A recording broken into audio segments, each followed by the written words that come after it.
देख दिल को मेरे वो काफिरे बेपीर न तोड़, घर है अल्लाह का ये इसकी तो तामीर न तोड़। नमस्कार, मैं हूं राजीव और आप देख रहे हैं घूमता हुआ आईना।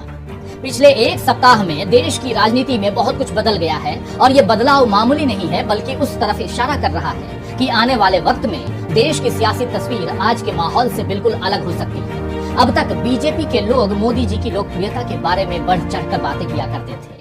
किस देश ने उन्हें क्या सम्मान दिया, कौन सा नेता उनसे गले मिला, देश में किस कदर मोदी का जाप किया जा रहा है, यही सारी बातें सोशल मीडिया से लेकर मुख्य धारा के मीडिया तक छाई रहती थी और मोदी जी के नाम पर बीजेपी हर चुनाव में बड़ी जीत का दावा करती थी। हालांकि ये दावे कई बार गलत साबित हुए, फिर भी मोदी नाम की माला बीजेपी नेता जपा करते थे।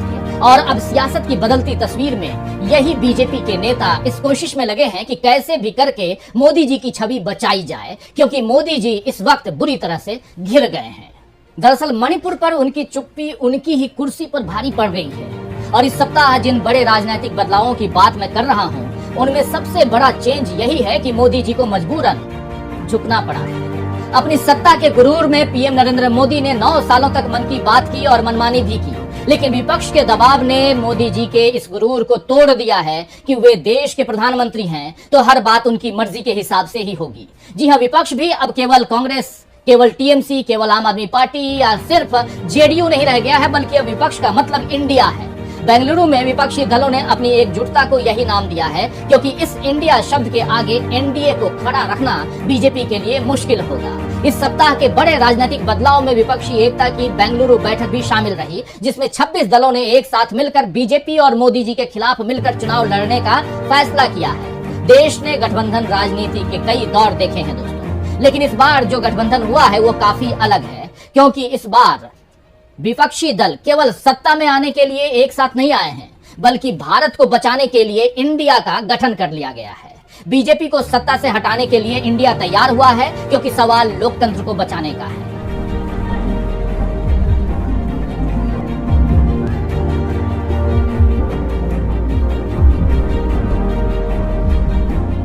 राहुल गांधी इस बार इंडिया के नेता के तौर पर उभरे हैं। हालांकि पीएम पद के लिए न उनकी और न ही कांग्रेस से किसी की दावेदारी आई है, फिर भी इंडिया का लीडर राहुल गांधी ही बनते हुए दिख रहे हैं। मोदी जी और बीजेपी अपनी राह में सबसे बड़ा रोड़ा राहुल गांधी को मानते हैं। उन्हें मानहानि में यानी मानहानि केस में सजा के चलते संसद से भी बाहर कर दिया गया, ताकि मोदी जी के उद्योगपति मित्रों से उनके रिश्तों पर राहुल गांधी और भाषण न दे सके। लेकिन अब राहुल गांधी ने अपनी सजा के खिलाफ सुप्रीम कोर्ट में अपील की है, जिस पर सुप्रीम कोर्ट अगली सुनवाई 4 अगस्त को करेगा। देश की राजनीति में बदलाव का जो सिलसिला शुरू हुआ है वो 4 तारीख के बाद भी जारी रहेगा, ऐसा लग रहा है। तो दोस्तों, आइए आज आईने की नजर से पड़ताल करेंगे कि कैसे विपक्ष ने तोड़ा है बीजेपी का गुरूर, किस तरह घिर गए हैं मोदी जी, और ये भी समझेंगे कि क्या राजनीति दे रही है बड़े बदलाव का इशारा। लेकिन शुरुआत करते हैं मोदी जी के बयान से, जो 2.5 महीनों की लंबी चुप्पी के बाद मोदी जी ने दिया है। सुनिए जरा।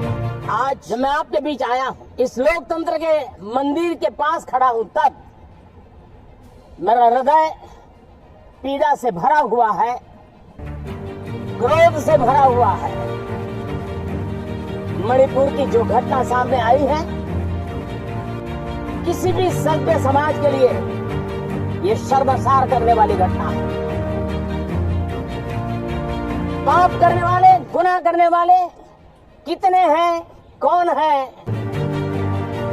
वो अपनी जगह पे है, लेकिन बेइज्जती पूरे देश की हो रही है। 140 करोड़ देशवासियों को शर्मसार होना पड़ रहा है।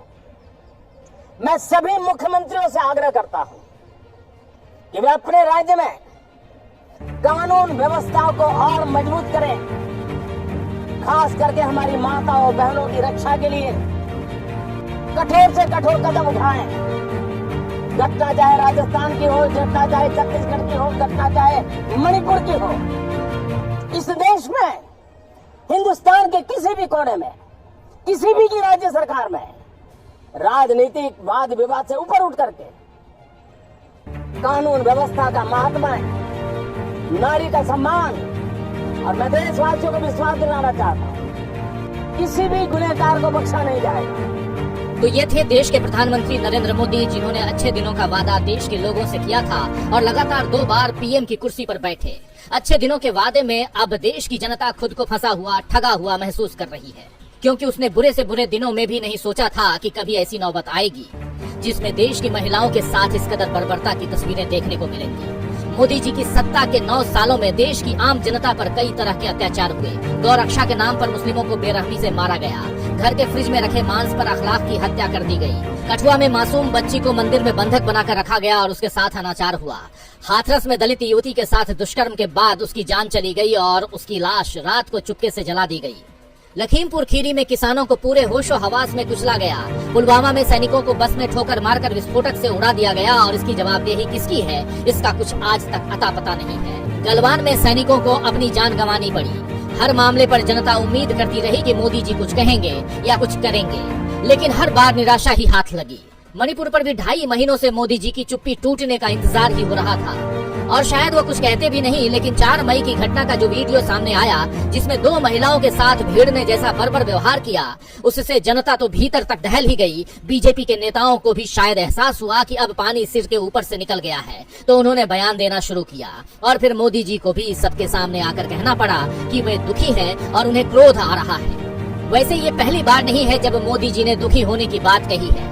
आप याद कीजिए, प्रज्ञा सिंह ठाकुर ने गोडसे को महान बताया था, तब भी उन्हें दुख हुआ था और उन्होंने दिल से उन्हें माफ न करने की बात कही थी। मोदी जी को इस बात का भी दुख हुआ था कि उनकी पार्टी के विधायक के बेटे ने सरकारी अधिकारी को बल्ले से पीटा था।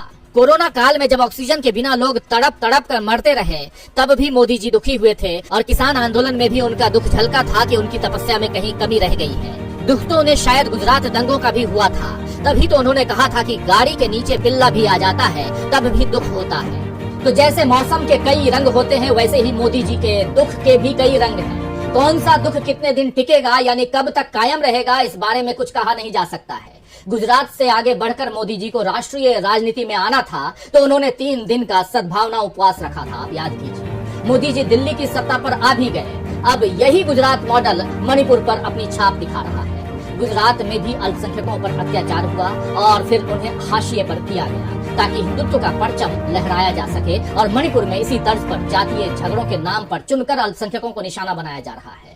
गुजरात के वक्त भी राज्य और केंद्र दोनों जगह बीजेपी की सरकार थी, लेकिन तब अटल बिहारी वाजपेयी प्रधानमंत्री थे, जिन्होंने सीएम नरेंद्र मोदी को राजधर्म निभाने की सलाह दी थी। अब भी केंद्र और राज्य दोनों जगह बीजेपी की सरकार है, लेकिन अब पीएम नरेंद्र मोदी है और सीएम एन बीरेन सिंह को राजधर्म निभाने की वो सलाह नहीं दे रहे हैं, बल्कि इसमें भी वो चुनावी राजनीति का मौका तलाश रहे हैं। मणिपुर को मोदी जी ने राजस्थान और छत्तीसगढ़ से जोड़ दिया ताकि यहाँ के चुनाव में बीजेपी को बढ़त मिल जाए, लेकिन इस बार मोदी जी के दांव फेल होते हुए दिख रहे हैं। 2024 के लिए रणनीतियां बनाने में बीजेपी बहुत पहले से जुट गई है।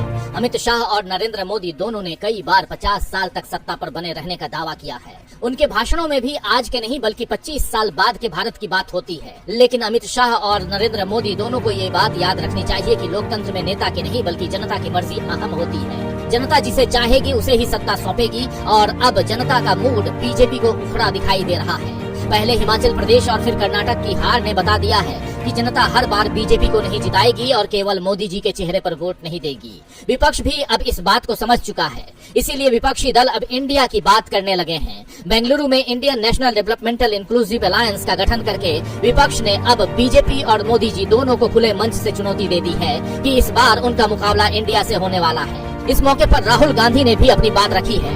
राहुल गांधी ने क्या कुछ कहा, आइए पहले सुन लेते हैं। ये हमारी दूसरी बैठक है और बहुत प्रोडक्टिव काम हुआ आज, बहुत स्मूथली काम हुआ। लड़ाई बीजेपी की विचारधारा, उनकी सोच के खिलाफ है। वो देश पर आक्रमण कर रहे हैं, बेरोजगारी फैल रही है, देश का पूरा धन चुने हुए लोगों के हाथ में जा रहा है। और इसलिए जब हम डिस्कशन कर रहे थे, हमने अपने आप से सवाल पूछा, लड़ाई किसके बीच में है? ये लड़ाई ऑपोजिशन और बीजेपी के बीच में लड़ाई नहीं है। देश की आवाज को दबाया और कुचला जा रहा है। ये देश की आवाज के लिए लड़ाई है। तो राहुल गांधी ने मोदी जी और बीजेपी का नाम लेकर साफ साफ कहा है कि इस बार उनका मुकाबला इंडिया से है। विपक्ष को ये मजबूती और विश्वास जमीनी हकीकत को परखने से आया है।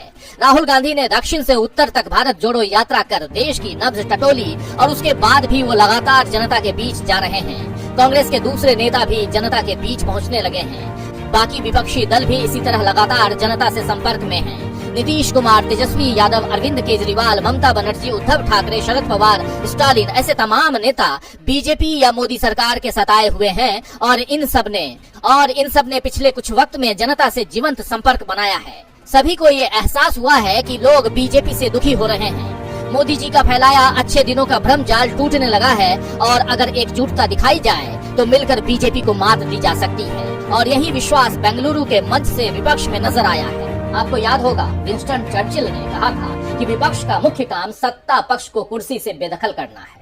भारत में इंडिया अब यही काम करने के लिए कमर कस चुका है। इंडिया की इस तैयारी से बीजेपी को डर लगने लगा है। इसीलिए बीजेपी नेता और उनके समर्थक बार बार इस बात को उछाल रहे हैं कि पीएम उम्मीदवारी के नाम पर विपक्षी एकता टूट जाएगी। जब पटना में बैठक हुई तब भी और अभी भी जब बेंगलुरु में बैठक हुई, उस बैठक के वक्त भी विपक्ष के विरोधी यानी बीजेपी के समर्थक पीएम चेहरे को लेकर बातें करने लगे।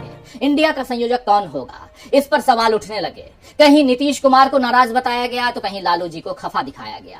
ममता बनर्जी, अखिलेश यादव और अरविंद केजरीवाल की भूमिकाओं पर सवाल उठे। लेकिन इंडिया जिस तरह आगे बढ़ रहा है उससे बीजेपी की ये कोशिश भी नाकाम दिख रही है, क्योंकि कांग्रेस ने साफ कह दिया है कि उसकी नजर पीएम की कुर्सी पर नहीं।